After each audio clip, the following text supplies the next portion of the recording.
Good afternoon बच्चों। हम लोग जो है साइंस में जंतुओं में पोषण लेसन को पढ़ रहे थे बच्चों। और जंतुओं में पोषण में हमने आपको बताया था कि मनुष्य में मानव में पाचन की क्रिया कैसे होती है, उसके कौन कौन से भाग होते हैं पाचन के, और किस प्रकार से पाचन क्रिया जो होती है वो आहार नाल में संपन्न होती है। उसके बाद फिर आपको हमने इसी में बताया था जंतुओं में जो होता है पोषण किस प्रकार से होता है, उन प्रकार के जंतुओं में पोषण किस प्रकार से होता है, घास खाने वाले जंतुओं में पोषण किस प्रकार से होता है, जो शाकाहारी जीव होते हैं उनमें पोषण किस प्रकार से होता है, एक कोशिकीय जीवों में पोषण किस प्रकार से होता है, ये सब हम आपको इस लेसन में बता चुके हैं। अब इसमें कुछ क्वेश्चन आंसर इसमें रह गया था बच्चों, और कुछ आपको हमने करवा दिया था, तो जो छूट गया है उसको देख लीजिए, कॉपी में से भी आप कर लीजिएगा, नोट करिएगा। तो अभ्यास के प्रश्नोत्तर क्वेश्चन नंबर 5 है, निम्नलिखित पाचन अंगों को सही क्रम में व्यवस्थित कीजिए। निम्नलिखित पाचन अंगों को सही क्रम में व्यवस्थित कीजिए। छोटी आंत, मुख, ग्रासनली, बड़ी आंत, गुदा, मलाशय, मुख गुहा, आमाशय। तो ये हमारे पाचन अंग दिए हुए हैं, इनको हमें सही क्रम में लिखना है, और ये आगे पीछे लिखा हुआ है तो इसको आपको सही क्रम में लिखना है। तो आंसर हो जाएगा इसका सही क्रम जो है उसका, सबसे पहले हमारा देखिए मुख आएगा, ये आ गया मुख। मुख के बाद फिर हो जाएगा मुख गुहा, ये है मुख गुहा, यहाँ पे आ गया। इसके बाद मुख गुहा के बाद आएगा ग्रास नली, ये ग्रास नली हो गई। ग्रास नली के बाद आमाशय, फिर ये आमाशय हो गया। आमाशय के बाद छोटी आंत, छोटी आंत हो गई। इसके बाद बड़ी आंत, तो ये बड़ी आंत हो गई। बड़ी आंत के बाद आ गया मलाशय, मलाशय के बाद हो गया गुदा। तो इस तरह से ये हमारा जो है एक सही क्रम बन जाएगा, मुख, मुख गुहा, ग्रास नली, आमाशय, छोटी आंत, बड़ी आंत, मलाशय और गुदा। तो ये सही क्रम में इस तरह से ये पाचन तंत्र के जो मुख्य अंग हैं वो इस तरह से कार्य करते हैं और इनमें पाचन की क्रिया संपादित होती है। क्वेश्चन नंबर 6 है बच्चों, आहार नाल के कौन से भाग द्वारा निम्नलिखित क्रियाएं संपादित होती हैं। आहार नाल के कौन से भाग द्वारा निम्नलिखित क्रियाएं संपादित होती हैं। ये आहार नाल के जो भाग हैं, ये सब जो भाग जो ऊपर लिखे हुए ये भाग है इसके, मतलब पाचन अंग।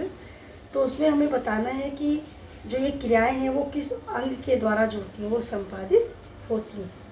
तो भोजन को चबाना, जब भोजन हमारे मुंह के अंदर जाता है तो हम दांतों के द्वारा उसे चबाते हैं, तो आंसर हो जाएगा दांतों द्वारा। जीवाणु नष्ट करना, जीवाणु, क्योंकि जो भी हम भोजन करते हैं उसमें कुछ जो हानिकारक जीवाणु बैक्टीरिया होते हैं उनको नष्ट करना भी आवश्यक होता है। तो हमारे आमाशय के अंदर जो होती हैं हाइड्रोक्लोरिक एसिड जो होता है, रस होता है, उसका स्राव होता है जो ये जीवाणु आदि को नष्ट करती है। तो ये आमाशय के द्वारा हो जाएगा। पचे हुए भोजन का अवशोषण, जब भोजन पच जाता है तो उसका अवशोषण छोटी आंत में उसके अंतिम भाग के द्वारा जो होता है वो किया जाता है। फिर है सेल्यूलोज का पाचन। जैसे कि हम जानते हैं कि सेल्यूलोज किसमें होता है, शाकाहारी जीव जो होते हैं, जो घास फूस पेड़ पौधों की पत्तियां इनको सब खाते हैं भोजन के रूप में, तो उसके अंदर सेल्यूलोज की मात्रा जो होती है वो ज़्यादा होती है।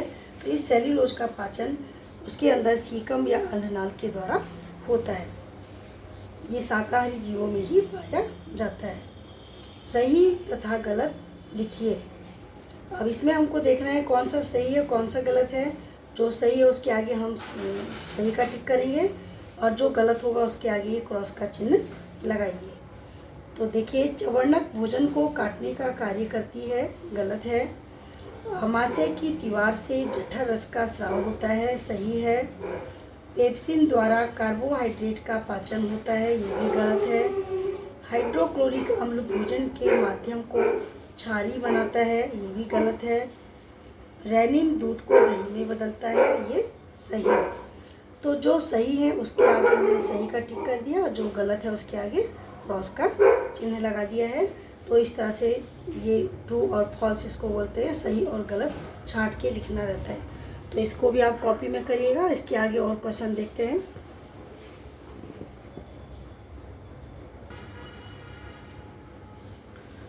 देखिए बच्चों, उसके आगे है क्वेश्चन नंबर 7। तो क्वेश्चन नंबर 7 में निम्नलिखित प्रश्नों के उत्तर दीजिए। कुछ क्वेश्चन दिया है, उनका आपको आंसर लिखना है। जैसे क है, पित्त रस कहाँ बनता है? यह भोजन के किस घटक के पाचन में सहायक है? पित्त रस कहाँ बनता है? पित्त रस पित्ताशय में बनता है।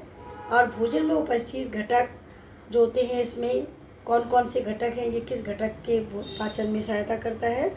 तो ये भोजन में उपस्थित घटक जो हैं, जैसे वसा, प्रोटीन, स्टार्च, माल्टोज, इनका पाचन करता है, उसमें ये सहायता करता है। फिर है क्वेश्चन ख, आमाशय में स्रावित अम्ल का कार्य बताइए।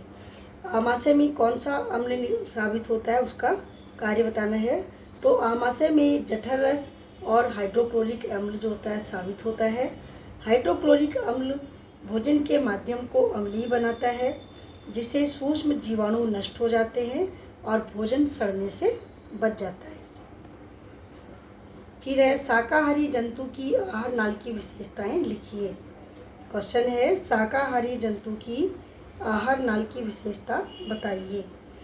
आंसर है इसका, शाकाहारी जंतु अपने भोजन को निगल लेते हैं, जो कि आमाशय के भाग में एकत्र हो जाता है, और आमाशय के इस भाग को रुमन कहते हैं। और इसमें भोजन का बहुत कम मात्रा का में जो होता है वो पाचन होता है, जिसे जुगल कहते हैं। जो इस तरह का जो क्रिया होती है वो जुगल कहलाती है। तो शाकाहारी जंतुओं की छोटी आंत में और बड़ी आंत के बीच में एक लंबी संरचना होती है, जिसको अंधनाल या सीकम कहते हैं। तो भोजन के सेल्यूलोज का पाचन इसी स्थान पर होता है, इसी सीकम अंधनाल में। और मनुष्य में जो होती है ये सीकम नहीं पाई जाती है। फिर है क्वेश्चन, मनुष्य की आहार नाल का नामांकित चित्र बनाइए। ये बच्चों जो आपको पढ़ाया था, मनुष्य की का पाचन तंत्र या मनुष्य में पाचन क्रिया जो है, उसमें चित्र आपकी बुक में बना हुआ है। आपको बताया भी था, उसको आप कॉपी में बना लेंगे। और सबके आप जो उसमें पाचन अंग है उनके नाम भी लिखिएगा। पेंसिल से चित्र बनाना है आपको। तो मनुष्यों में मुख कुआ द्वारा जो होता है, मुख के द्वारा भोजन ग्रहण किया जाता है, और एक लंबी नलिका से होकर ये भोजन गुजरता है, जिसे आहार नाल कहते हैं। इसमें मुख कुहा, ग्रास नली, आमाशय, छोटी आंत, बड़ी आंत, मलाशय और गुदा, इसे मलद्वार भी कहते हैं, ये सब आहार नाल के विभिन्न अंग हैं। और इसका नामांकित चित्र आप इसको बुक में से देख के पेंसिल से बनाएंगे। तो ये आपका होमवर्क है, इसको कर लीजिएगा। और बाकी क्वेश्चन कुछ आपको हमने करवा दिया था, जो रह गया होगा उसको नेक्स्ट टाइम उसे कराएंगे। तो ये काम आप कॉपी में नोट करिएगा।